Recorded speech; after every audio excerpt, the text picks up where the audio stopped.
One of my sisters is going through chemotherapy at the moment. What tools did you find useful during chemo? I found the working, not working tool to be really helpful. I was one of those people that nothing worked to keep me from getting sick. So as I was going through my treatment, I kept having to kind of have a checklist of, okay, that one didn't work, that one didn't work. But what really was frustrating for me was when my first oncologist told me that I had failed chemo the first time because I ended up in the hospital because I had such a severe reaction. Now, I know he didn't mean that I personally had failed chemo.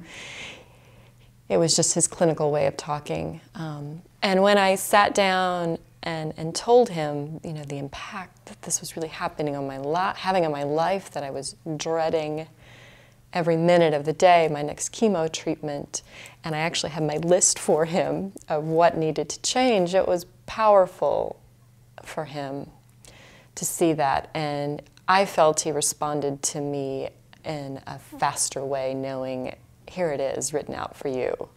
How scared I am, how sick I get, how much work I have to take off.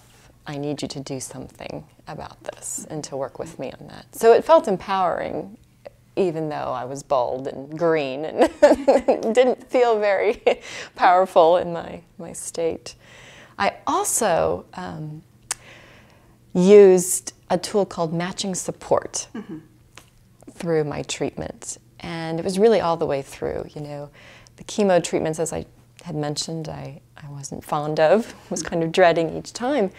So I looked for a chemo buddy, right, to go with me. And at first I wanted to take my husband, but he doesn't do needles. And he really wasn't comfortable going. So I had a friend who went with me, and she was hilarious. And we laughed, and she taught me how to knit, and it was just a good, fun experience. Now, my husband was an excellent food nag. So I knew that he was someone I needed in my life to remind me to eat and be on hand, as it were, to go out and get me food that I would eat, because I just wasn't very hungry on chemo, and you have to eat to keep up your strength. And he also was in charge of making me laugh. And that's one thing I treasure, actually, about that experience, is feeling that support that was there. And when I was really looking at the different people who could help me in different ways, that was so helpful.